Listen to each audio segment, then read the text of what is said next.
내내 앉아 있었기 때문에 지금 엄청 피곤하신 시간일 거예요. 그죠? 되는 거나? 돼요? 엄청 피곤하신 시간일 거예요. 얼른 하고 마치시죠. 날씨도 또 빗방울이 떨다 안 떨다 이렇게 그래요. 오늘은 5장 이제 5장으로다가 들어가는데요. 8강 5장이에요. 구속사를 위해서 빛의 자녀가 되자 하는 말씀인데요.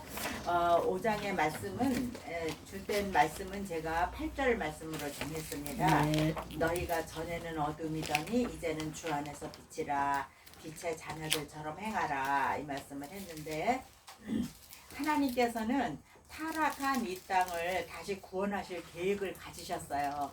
그래서 제가 늘 말씀드리듯이 창조시에 삼위 하나님의 합작품으로 사람을 창조하셨듯이 육신을 입고 오신 아들이신 예수 그리스도와 성령님을 통하여서 이 땅에 아버지의 신상을 다시 충만하게 전달하는 일입니다. 하나님께서는 아들을 십자가와 부활과 승천으로 하늘 통치의 보좌에 앉게 하셨어요. 그리고 예수 그리스도가 머리가 되고 교회가 그의 몸이 되어서 둘이 연합함으로 한 몸이 된다. 이것이 교회의 비밀이다. 이렇게 말씀을 하셨습니다. 그렇게 됨으로 이제 이 땅의 문제를 풀어가는 구속사의 계획을 가지고 계셨습니다. 그래서 따라서 우리 교회는 구속사의 마지막 희망이에요. 오늘날 우리 교회는 크든지 작든지 예수 그리스도의 구속사를 이루는 마지막 희망이에요. 그래서 아멘. 이 혼란한 시대, 이 어지러운 시대에 과학과 의학이 정말로 의학으로 현대인들은 바벨탑을 쌓고 있어요. 주여. 그런데 이런 시대에 사는 그리스도인들이 어떻게 그리스도인답게 살며 교회가 어떻게 교회다운 교회가 되는 것인가 하는 것은 굉장히 중요한 문제입니다. 우리는 에베소서에서 보여준 교회를 통해서 이루시는 구속사의 흐름을 계속 우리의 머리에 염두에 두어야지 돼요. 늘 이렇게 반복하지만 네. 이거는 계속해서 반복해야 될 문제입니다. 아멘. 에베소서 1장에는 만물의 충만을 통하여서 완성되는 그리스도의 몸인 교회, 그리고 교회는 만물 안에서 만물을 충만하게 하시는 그리스도의 충만이다. 이제 이런 말씀을 드렸습니다. 그래 에베소 2장에서는 한 세 사람, 가족, 성전, 거처로서의 교회가 되어야지 된다. 그 다음에 에베소서 3장에서는 우리 안에 거하셔서 우리의 지정의를 채우시는 하나님의 모든 충만하심으로서의 교회가 되어야 된다고 말씀을 드렸습니다. 그리고 지난번에 에베소 4장을 통해서 장성한 그리스도의 수준까지 우리가 성장한 주님의 몸으로서의 교회를 이루어 나가야지 될 것이다. 이런 말씀을 드렸어요. 아멘. 오늘은 아내와 남편을 통해서 신랑을 위해서 단장하는 영광스러운 신부로서의 교회가 되어야지 된다고 하는 거예요.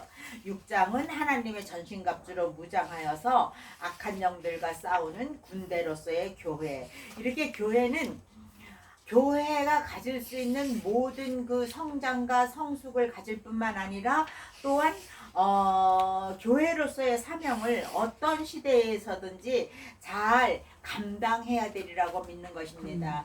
교회가 타락한 이 역사를 하나님 나라로 바꾸는 구속사를 완성시키기 위해서는 그리스도의 충만함을 전달하는 통로로서의 자질을 갖추어야 돼요. 아멘. 그래서 교회가 그리스도의 그 충만함을 세상에 전달해야지 된다고 하는 것입니다. 전파해야지 된다고 하는 거예요. 그래서 그리스도와 교회의 관계는 하나님 안에서 크고 중대한 비밀이다. 이런 말씀을 드렸습니다. 자, 에베소서 5장은 먼저 1절부터 21절까지는 개인의 내면적인 관리를 요청을 합니다. 그 다음에 22절, 23절에서는 신부로서의 교회와 그리스도의 관계를 말한다. 오늘날 많은 사람들이 신부단장 그런 얘기를 해요. 그 신부단장이라는 건 뭐예요? 신랑을 맞이하기 위해서 신부가 가장 예쁜 모습으로 단장하는 것을 말하는데 오늘날 우리가 신랑 사랑 대신 예수 그리스도를 만나기 위해서 교회는 그렇게 거룩하고 흠이 없고 정결한 신부로서의 단장을 해야지 된다고 하는 얘기지요.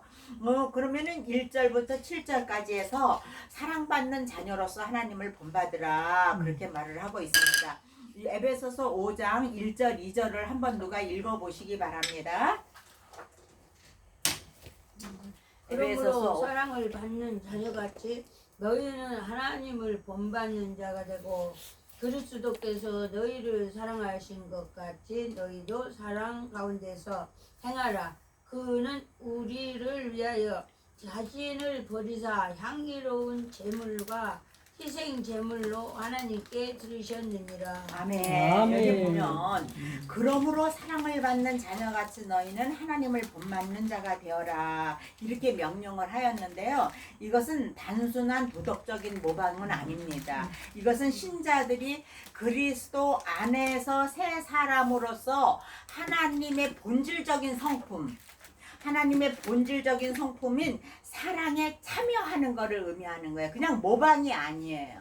하나님의 성품에 참여하는 거예요. 그래서 하나님을 본받는 자라, 사랑을 받는 자녀같이 너희는 하나님을 본받는 자녀가 되라 이렇게 말하고 있는데요. 그러고 계속해서 바울은 이어서 그리스도께서 너희를 사랑하신 것 같이 너희도 사랑 가운데서 행하라 이렇게 말씀을 하세요. 그래 이것을 볼 때에 이 성도의 삶은 하나님의 사랑을 반영하는 윤리적 존재 양식이다라는 것을 우리가 알 수가 있습니다. 자, 하나님을 본받는 자가 되라 이렇게 했는데 본받는 자라고 한다는 것은 단순히 모방자가 아니에요. 따르는 자라 하나님의 본질에 참여하는 것을 말하는 겁니다. 그래서 이 헬라어 미메테스라고 말을 하는데 이것은 단순한 외적인 흉내가 아니라 존재적 동의라. 그리고 본질적 참여 이거를 아멘. 말하는 거예요.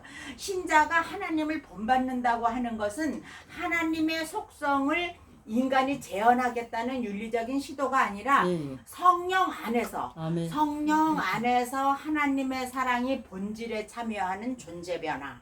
성령 안에서 우리가 하나님의 사랑을 체험하고 그것을 나타내는 존재로서의 변화를 가져야지 된다고 하는 거예요. 그래 우리는 이미 하나님의 사랑 안에서 자녀로 입양된 자들입니다. 그렇죠? 그렇죠. 1장 5절에 보면은 그 기쁘신 뜻대로 우리를 예정하사 예수 그리스도로 말미암아 자기의 아들들이 되게 하셨으니 이렇게 말씀을 하셨거든요. 그 우리가 중생하는 순간 우리는 하나님의 자녀가 이미 되었단 말이에요. 아멘. 그렇기 때문에 우리가 하나님을 본받는다고 하는 것은 하나님의 사랑을 받기 위한 그 조건이 아니라 사랑받은 자로서 이미 우리는 하나님의 사랑을 받은 자로서 하나님의 아들이 되었기 때문에 하나님의 자녀가 되었기 때문에 마땅히 우리가 하나님을 사랑해야 될 응답적인 삶이라고 하는 거예요. 이것이 약간의 뉘앙스가 조금 뭐라 그럴까? 같은 말인 것 같지만 달라요. 우리가 하나님의 아들로서 하나님을 사랑하는 것, 아들로서 아버지를 사랑하는 것, 그리고 우리가 사랑받기 위한 조건을 가지고 하나님을 사랑하는 것, 이거하고는 다르다고 하는 거예요. 그래서 바울은 은혜에 대한 응답으로서의 윤리라는 점에서 그 뿌리를 둡니다. 자, 그리고 그것을 어떻게 사랑하느냐? 그리스도께서 너희를 사랑하신 것 같이 사랑하라는 거예요. 주여. 그리스도의 사랑은 신자가 본받아야 할 사랑의 원형입니다. 그리고 그 특징은 세 가지로 요약돼요. 하나님 그리스도께서 우리를 사랑하신 그 사랑은 무슨 사랑인가? 그 첫째는 희생적 사랑이에요. 자기 희생적 사랑이에요. 우리를 위하여서 자신을 버리셨다고 2절에 말씀하고 있습니다. 이거는 십자가의 대속적 사건을 가리키는 거예요. 그래서 이것은 단순한 감정적인 사랑이 아니라 어때? 타자, 내가 아닌 타자의 유기리한 의지적이고 행위적인 헌신이라는 것을 의지하는 거예요. 하나님께서는 무엇입니까? 사랑이십니다. 그죠? 그래서 하나님께서는 사랑이시긴데 그 사랑으로 아들을 내어주시고 교회와 성도의 자기 희생을 요구하시는 거예요. 자, 하나님의 사랑이 성령으로 말미암아 우리의 마음에 부음받으셨다고 로마서에서는 말씀을 하고 있습니다. 그러면 하나님 아버지는 곧 사랑이시고 자녀이면 하나님을 사랑하는 일은 본능적이고 사랑하고 좋아하면 자연스럽게 닮아가는 거예요. 그 자식이 그 아버지를 닮아가는 게 당연하잖아요. 그리고 그 자식이 아버지가 나를 사랑하는데 나도 그 아버지를 사랑하는 것이 당연하잖아요. 그렇게 된다는 거예요. 그리고 그리스도께서 우리를 사랑하셨는데 그리스도께서는 우리에게 훌륭한 모범, 희생적 사랑하는 거에 대해서는 훌륭한 모범이 되어 주신다고 하는 거예요. 여러분 남녀가 서로 사랑할 때 여러분들이 결혼할 때에 그냥 당신을 사랑해 라는 말만 가지고 그 사랑을 한 거는 아니잖아요. 내가 이 남자를 사랑하면은 내가 짜장면을 먹고 싶다가도 저 남자가 냉면을 먹고 싶다가 나도 냉면 먹을래? 이게 사랑이란 말이에요. 그죠? 그리고 사랑이라고 하는 내가 교회를 사랑해 그리스도를 사랑해 하는 건 뭐예요? 교회에 와서 화장실 청소라도 한 번 하는 수고 그것이 있어야 그게 아멘. 사랑이 되는 거예요. 예, 예. 그래서 자기 희생적 사랑이라고 하는 거예요. 그 다음에는 하나님께 대한 헌신적인 사랑입니다. 자기가 희생되어야 될 뿐만 아니라 하나님께 대해서 헌신적인 사랑을 해야 되는데 여기 성경에 뭐라 그래요? 향기로운 제물과 희생이라고 말씀을 하고 있어요. 아멘. 그리스도의 사랑은 수직적인 차원, 그죠? 하나님께 드려진 제물, 이런 수직적인 차원과 수평적, 인간을 향한 아멘. 헌신, 이것을 동시에 가지는 거예요. 그것을 그리스도의 사랑이라고 말할 수가 있는 것입니다. 이것은 바로 사랑의 본질이 하나님 중심적인 헌신, 그리고 인간에 대한 자기 비움, 이것의 통합임을 보여주는 거예요. 그리고 우리가 하나님을 사랑한다고 말하면서도 인간을 향해서 어떤 희생도 하지 않고 어떤 헌신도 하지 않는다고 하면은 하나님의 사랑이 진짜인가를 우리가 한번 생각해 볼 필요가 사실이 있는 거예요. 눈에 보이는 자기 형제도 사랑하지 못하면서 눈에 보이지 않는 하나님을 사랑하느냐? 그렇게 물으시잖아요. 성경 말씀은 우리에게 그걸 물으시잖아요. 그래서 그리스도께서 우리를 위해서 자신을 버리시고 향기로운 제물로 하나님께 드리신 것처럼 바울은 그가 주께 속한 모든 자녀에게 이 사랑을 요구하는 거예요. 너희도 사랑 가운데 내가 그리스도가 너희를 사랑한 것처럼 그렇게 너희도 사랑 가운데서 행하라고 아멘. 이렇게 말씀을 하신 것입니다. 우리가 그 그리스도께서 우리에게 주신 세 계명을 보면 하나님을 사랑하고 또 누구를 사랑하라? 이웃을 사랑하고 하라고 말씀을 하셨어요. 그러면 이건 레위기에도 나와 있는 말씀이에요. 그런데 왜 이거를 세 계명이라고 하셨을까라고 볼 때에 그리스도께서는 뭐라 그랬어? 내가 너희를 사랑한 것 같이 너희도 서로 사랑하라. 아멘. 내가 너희를 사랑한 아멘. 것 같이 사랑하라는 거예요. 그리스도께서 이렇게 모범을 보여주셨다고 하는 것입니다. 기독교 윤리의 핵심은 사랑이에요. 아멘.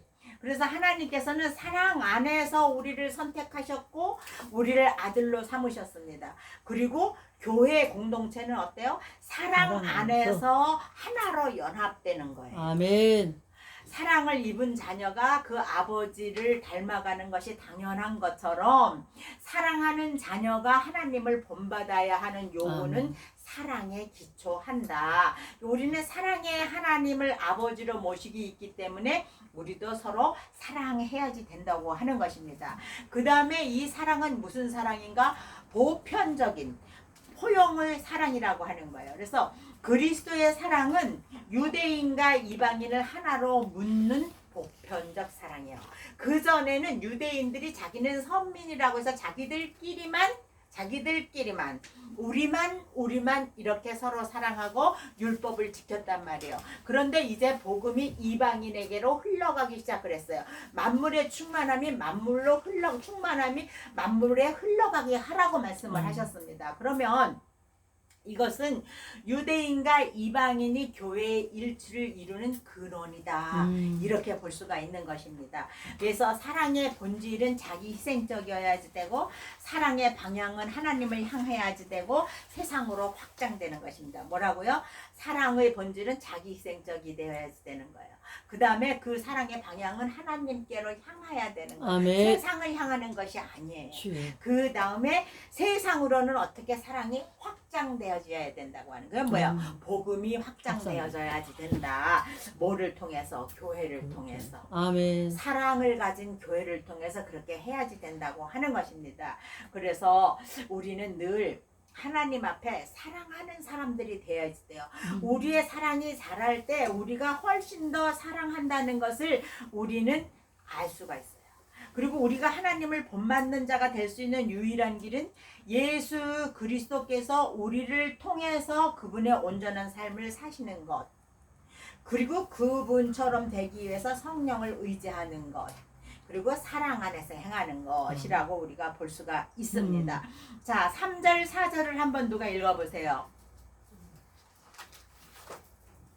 5장 3절 4절. 음행과 온갖 더러운 것과 탐욕은 너희 중에서 그 이름조차도 부르지 말라. 이는 성도에게 마땅한 바니라.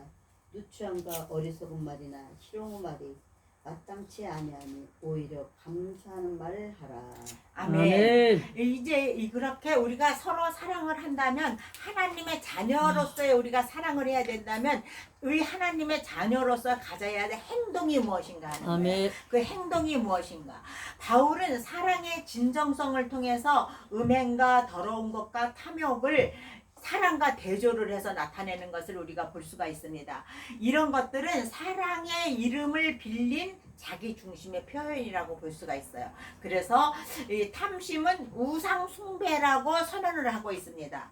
그 다음에 바울은 자기 충족적인 어떤 욕망이 하나님 되시는 자신을 숭배하는 행위가 될 수 있다. 이것을 너희들이 조심하고 거절하라고 이렇게 아멘, 얘기를 아멘. 하는 거예요.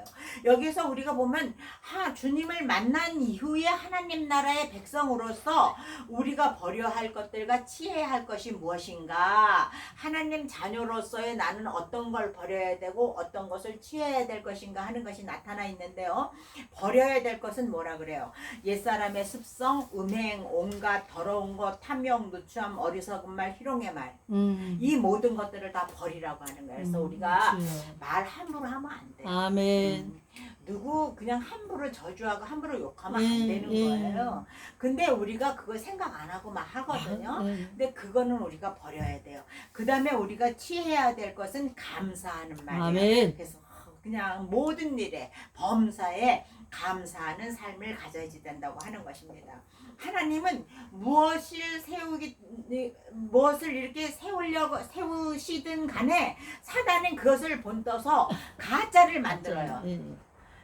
참기름은 뭐라 그래요? 진짜 참기름이라고 얘기를 하자. 이게 진짜 참기름이라고 하는 거는 조금 의심해봐야 돼. 진짜 썰이가 들어가는 건 오히려 조금 의심을 해봐야 된다니까. 왜냐하면은 사단은 하나님의 것을 그대로 본떠서 가짜를 만들어요. 오늘 제가 주기도문 행사하는 데를 갔는데 어떤 목사님이 루이비통 그 전에 안 가지고 다니던 루이비통 가방을 이만한 거를 가지고 오셨어요. 그래서 내가 목사님 웬 루이비통? 내가 그랬더니 좋아? 그래서 좋네 목사님 이거 참 좋네 그랬거든요. 그랬더니 작아야 작아야 이러면서 그래서 그거 가짜를 어디서 샀어요? 이러고 물어봤더니 그때 파는 데가 있다네요. 네, 많아요. 파는 데가 있대. 그런데 이건 작은데 중고야. 작은데 중고래. 그래서 5만 원에 샀어. 이렇게 말씀을 하시는 거예요. 그래서 내가 그 소리 듣고 웃었어요. 겉보기에는 진짜 똑같아요. 루비통이랑. 근데 그게 짝퉁이라는 얘기죠. 짱하라 그러니 얼마나 웃겨. 짝퉁이. 근데 사단이 이거를 좋아한다는 거예요. 짝퉁을 좋아해. 아주 모방하는 거를 좋아해요. 그래서 하나님이 참 사랑을 세우시는 곳에 반드시 사단은 위조된 사랑, 가짜 사랑, 아멘. 이것을 낳아요. 그래서 우리는 분별할 수 있는 영을 가져야 된다. 아멘입니다. 참 사랑이 하나님의 자녀들, 곧 천국 시민들의 특징이듯이 가짜 사랑은 사단의 자녀들, 그리고 세상에 속한 자들의 특징이라고 하는 거예요. 그래서 사랑에도 가짜가 있나? 사랑에 가짜가 있습니다. 얼마나 많은데 남녀 간의 사랑에 가짜가 있을까? 가짜 있어요.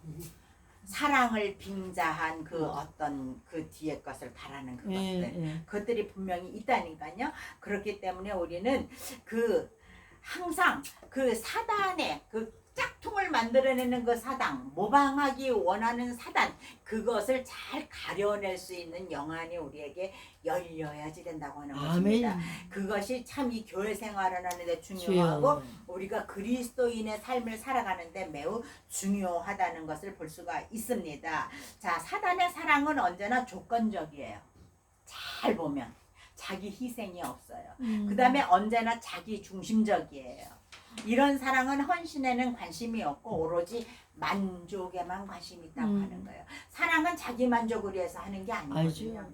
나를 희생함으로써 내 앞에 있는 타자를 정말로 기쁘게 하는 거, 그것이 바로 사랑이라는 거예요. 근데 그렇기 때문에 음행과 모든 온갖 더러운 것은 그리스도인들 사이에서 그 이름조차도 부르지 말아라. 아멘. 이렇게 말씀을 하고 있습니다.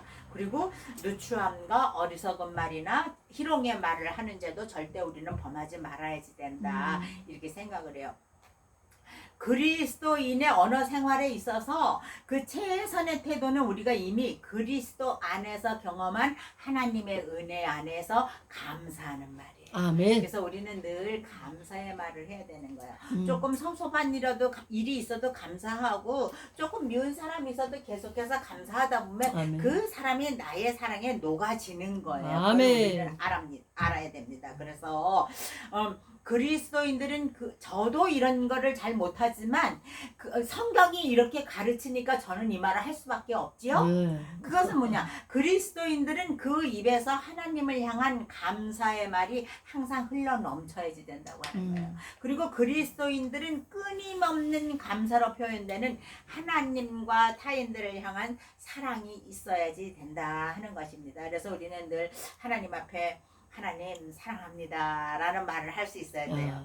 우리가 세상에 누구를 향해서도 그거는 뭐 쉽게 말할 수 없을지 모르지만 하나님을 향해서는 하루에 100번이라도 1000번이라도 하나님 사랑해요. 하나님 사랑합니다 하면 하나님 그래 나도 너를 사랑해. 그래 나도 너를 사랑하고 말고 그렇게 한다. 내가 하나님을 사랑하는 말을 하는 것만큼 하나님께서도 나를 사랑한다고 해주실 거라고. 아멘. 그렇기 때문에 우리는 늘 감사하는 말, 사랑한다는 말을 해야지 된다고 하는 것입니다. 그러면 우리가 왜 이런 자녀로서의 행동을 가져야지 되는가? 이것은 우리의 현재의 행동이 우리의 영혼에 영향을 미치기 때문에 아멘. 그렇습니다.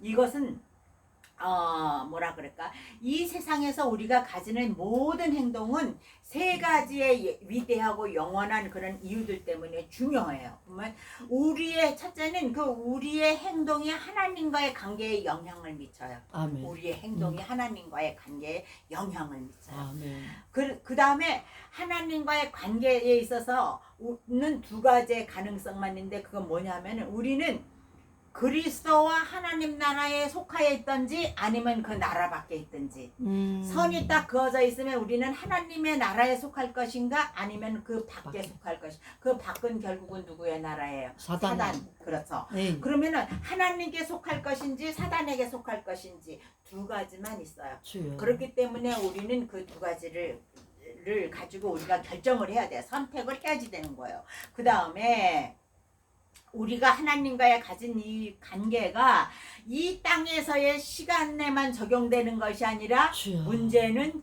영원까지 적용된다. 아멘. 우리가 이 세상에서 누구를 미워하는 것은 그래 그 인간이 죽든지 내가 죽든지 그러면 끝나 이럴 수도 있어요. 그죠?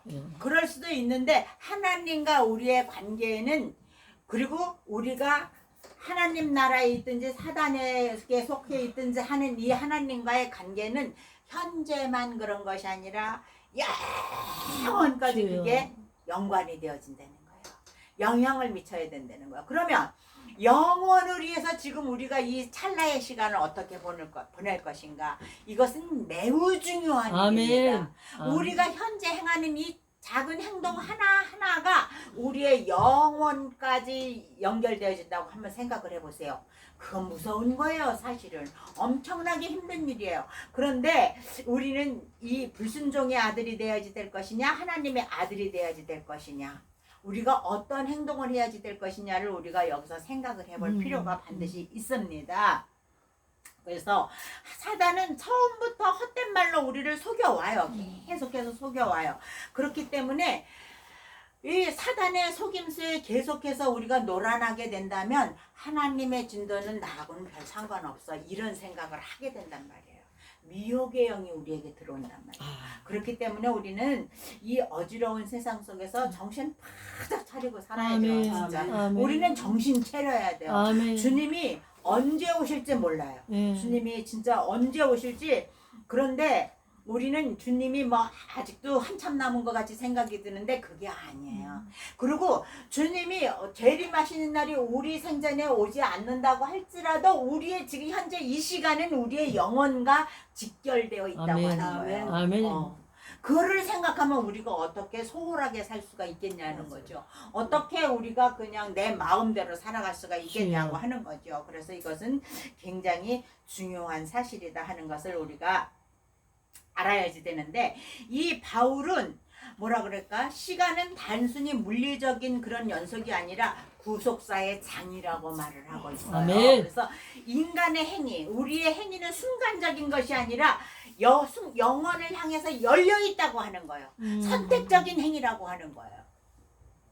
5절에 보면 음행하는 자나 더러운 자나 탐하는 자나 곧 우상 숭배자는 다 그리스도와 하나님의 나라에서 기업을 얻지 못하리니 라고 말하고 있습니다. 보세요. 음행하는 자, 더러운 자, 탐하는 자, 우상 숭배자는 어때? 지금 이 땅에서만 이 사람들이 그 기업을 얻지 못하는 게 아니라 그리스도와 하나님 나라에서 기업을 얻지 못한다는 거예요. 그렇기 때문에 이거는 도덕적인 어떤 실패의 경고를 넘어서는 거죠. 너희들이 이 땅에서만 그렇게 사지 말아라 하는 게 아니에요. 이거는 현재의 우리의 행동이 영원한 기업에 직접적인 영향을 미친다고 하는 거예요. 아멘. 그렇기 때문에 우리는 진짜 하늘나라의 보물을 쌓아야 돼요. 아멘. 그리고 하늘나라의 그 기업을 우리가 받도록 우리가 늘 조심하고 또 조심해야지 된다고 아멘. 하는 거예요. 인간의 삶이라고 하는 것은 단절된 순간들의 어떤 집합이 아닙니다.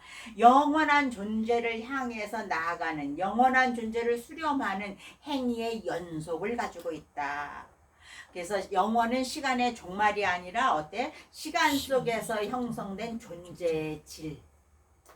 그리고 그 영원히 지속되는 상태, 이걸 말하는 거예요. 그러므로 현재의 삶은 영원의 성격을 내포한다. 이것을 우리가 계속해서 기억을 해야 되는데, 기억을 상실하게 하는 죄악들은 더러운 죄라고 성경은 말하고 있습니다. 음행과 더러운, 온갖 더러운 것과 탐욕과 언행의 불결은 생각과 마음이 불리하게 된다. 이렇게 오늘 말하고 있어요. 그리고 이 언어의 죄는 누추하고 어리석은 말, 희롱의 말, 헛된 말을 하지 말라고 말하고 있고, 그 대신 감사의 말을 하라. 이렇게 오늘 이 에베소서는 우리에게 말하고 있습니다. 그 다음에 8절부터 14절에 보면 너희는 빛 가운데 행하라고 말씀을 하세요. 자, 여기에 행위라고 하는 것은 뭐예요? 우리의 행위는 빛의 자녀와 어둠의 행위로 나누어진다고 하는 거예요. 그래서 에베소서 5장 8절에서 9절은 행위와 존재의 긴밀한 연관성을 드러내고 있습니다. 행위가 존재를 형성하는 것이 아니라 우리의 존재가 행위를 규정한다고 하는 거예요. 그리고 동시에 행위가 존재의 실체를 드러낸다고 하는 거예요. 이것이 심리학적으로 조금 어려운 말일 수 있는데 뭐 어렵지가 않죠. 우리는 하나님의 아들이라는 존재를 가졌기 때문에 우리는 행위를 잘 가져야지 된다는 거예요. 아멘. 이렇게 쉽게 생각을 하면 돼요.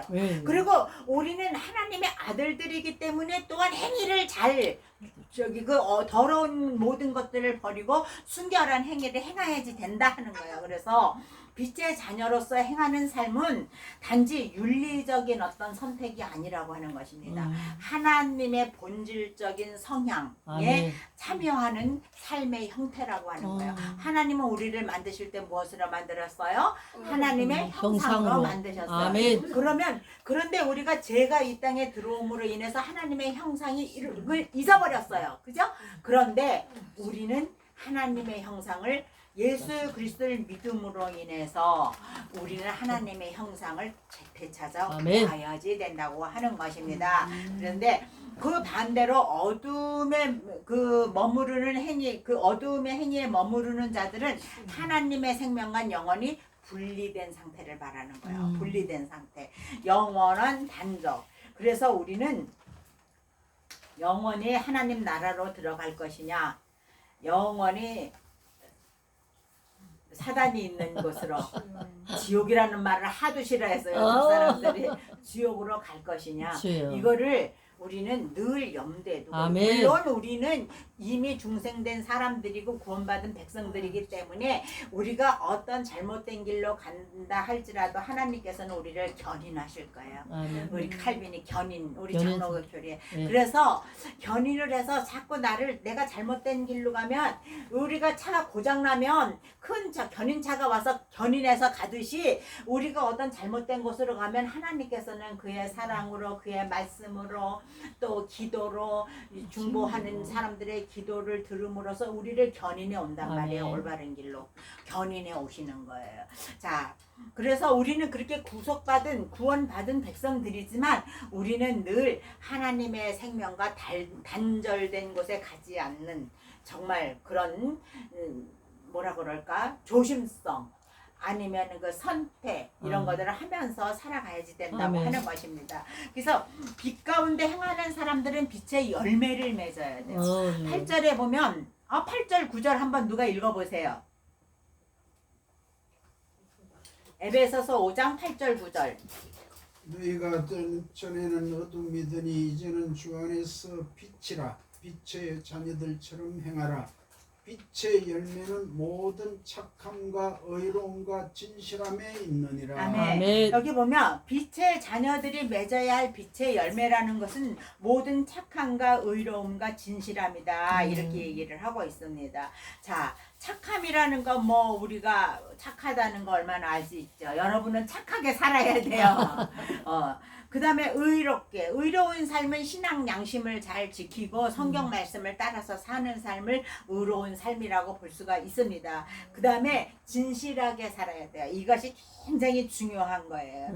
우리는 도덕적으로만 진실하게 사는 게 아니라 진리에 속하는 아멘. 그런 참된 삶을 살아야 된다고 하는 아멘. 거예요. 그럼 진리라는 건 뭐예요? 우리가 추구해야 할 진실은 내가 길이요 진리요 생명이라고 하신 그 말씀을 따라서 우리는 진리를 추구하는 그런 삶을 살아가야지 된다고 하는 것입니다. 이렇게 할 때에 진실한 삶이라는 건 뭐예요? 속의 생각과 겉으로 나타나는 말과 행동이 일치하는 것, 그를 말하는 거예요. 그리고 과거와 현재의 삶이 일관되어져 있는 것, 이것을 진실한 삶이다 우리가 볼 수가 있습니다. 그러면 이 진실한 삶, 빛의 자녀들이 주님을 기쁘시게 할 수 있는 것이 무엇인가 했는데 여기까지만 하고 피곤하니까 여기까지만 하고 마치겠는데 10절 보면 주를 기쁘시게 할 것이 무엇인가 시험하라 보라, 이렇게 말하면서 이제 13절까지 계속해서 이제 말씀을 하고 있어요. 에베소서 5장은 처음에는 사랑 가운데 행하라고 우리에게 얘기를 하고 있고요. 그 다음에 빛의 자녀처럼 행하라고 얘기를 해요. 그 다음에 지혜 있는 자처럼 행하라. 우리가 에베소서 5장 하면 그거를 알아야 돼요. 우리는 사랑 가운데 행해야지 된다. 교회는 사랑 가운데 행해야 된다. 그 다음에 우리는 빛의 자녀처럼 행해야 된다. 그 다음에 우리는 지혜 있는 것처럼 행해야지 된다 하는 거예요. 이것이 행함의 명령이에요. 우리 하나님께서 우리에게 주시는 너희는 이렇게 행하라는 행함의 명령이라고 볼 수가 있어요. 자, 그러면 시험하여 보라. 그런데 성경에는 너희는 나를 시험하지 말라고 그랬는데 여기에 왜 시험하여 보라 이렇게 말씀을 하셨을까? 이거 조금 궁금하잖아요. 이 시험한다고 하는 말은 단순히 실험을 한다거나 테스트한다는 의미가 아니에요. 이것은 분별한다는 얘기예요. 승인한다는 얘기예요. 가치 있는 것을 인식한다는 그런 뜻을 가지고 있어요. 그래서 여기에 보면은 시험한다는 것은 감정적인 행동이 아니고 즉흥적인 행동이 아닌 하나님의 뜻에 근거한 그 합리적인 혹은 영적인 분별력, 아멘. 이거를 말하는 것입니다. 자, 주를 기쁘시게 할 것이 무엇인가 시험하여 보라 하는 것은 뭐라 그럴까? 여기에서 시험의 주체는 인간 자신이 아니에요. 인간 자신이 아니고 성령의 내적, 내가 감히 하나님을 어떻게 시험해?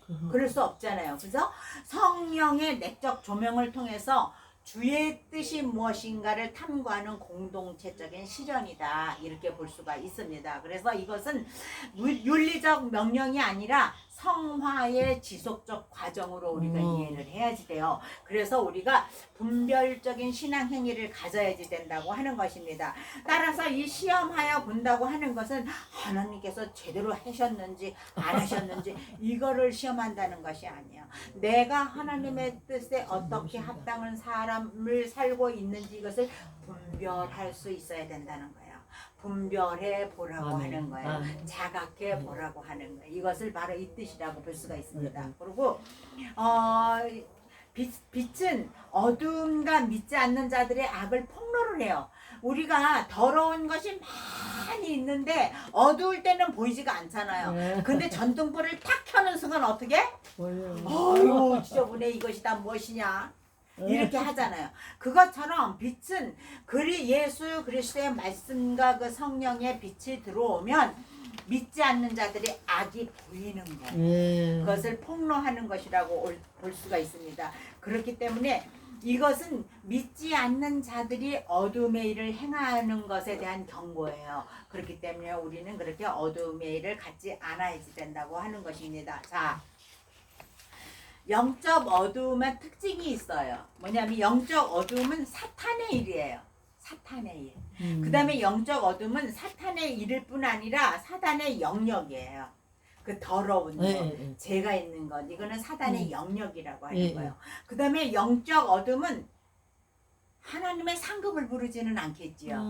하나님의 형벌을 불러요. 그 다음에 영적 어둠은 영원한 어둠이라는 최종 종착지로 이어지는 거예요. 우리가 오늘날 계속해서 영적인 어둠 상태에 있다면 우리의 최종 목적지는 항상 영혼과 연결이 되어진다 그랬잖아요. 아멘. 우리 현재 삶의 이 모든 행동들은 영혼과 연결되어진다고 볼 때에 최종 종착지는 어디일게요? 어디겠어요? 어디겠어요?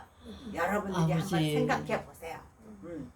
14절에 보면 그러므로 이르시기를 잠자는 자여 깨어서 죽은 자들 가운데서 일어나라 그리스도께서 너에게 비추리라 이렇게 했는데 잠자고 죽은 자의 상태는 여기에서 행위가 옛사람의 습관에서 벗어나지 못한 상태를 말하는 거예요. 그러면 깨어 일어나는 자의 상태는 뭐예요? 빛으로 열매 빛으로 또 빛의 열매로 변화된 상태 이것을 말하고 있는 것입니다. 그러므로 빛의 자녀는 어둠의 일에 참여하지 말고 도리어 책망하라고 명령하신 하나님의 그 명령에 따라서 잠자는 상태에서 일어나야 돼요. 때때로 내가 사람이라는 거 항상 이렇게 고지를 향해서 올라가지는 못하잖아요. 우리 신앙생활이 항상 올라가지는 않잖아요. 항상 업앤다운이 있잖아요. 올라갈 때가 있으면 내려갈 때가 있잖아요. 그러면 우리가 내려간 상태에 있다고 보아줄 때 그때는 얼른 우리가 올라가야지 된다고 아멘. 얼른 올라가야지 된다고 하는 그리고 주님의 도우심으로 깨어나야지 된다고 하는 것입니다. 그래서 바울은 빛의 자녀가 아닌 자들에게 빛으로 나와서 구원 받으라고 하는 부르심의 초대장을 이 에베소서 5장에서 제시하고 있는 것을 우리가 볼 수가 있습니다. 오늘은 우리가 여기까지만 하고 다음 시간에 계속해서 에베소서 5장을 마치도록 그렇게 하겠습니다. 하나님 아버지 은혜를 감사합니다. 오늘 우리가 날씨가 그렇게 좋지 않음에도 불구하고 우리들의 발걸음을 이곳으로 인도하여서 정말 우리들로 하여금 하나님의 말씀을 사모하고 하나님의 말씀을 배울 수 있는 이런 시간을 허락하여 주시니 감사드립니다. 아버지 우리들의 몸이 피곤하고 지쳐 있을 때에 우리 하나님께서 우리들에게 새로운 힘을 허락하여 주시고 늘 주님을 앙망하는 삶을 살아갈 수 있도록 하나님께서 역사하여 주시옵소서. 특별히 맑은 물 교회를 우리 하나님께서 기억하시고 세우신 종에게 우리 하나님 함께하여 주시옵소서. 한국 성서신학원 우리 하나님께서 세우셨사오니 이곳에서 하나님의 말씀이 전파되어질 때 그대로 땅에 떨어지지 않게 하시고 또 다른 곳에 확장되어지는 아멘. 놀라운 역사가 일어날 수 있도록 하나님께서 도와주시옵소서. 아멘. 돌아가는 발걸음 위에 우리 하나님께서 함께 하실 줄 믿사옵고 예수님의 이름으로 기도드리옵나이다. 아멘. 아멘. 하나님의 여러분 영광 받습니다. 수고하셨습니다.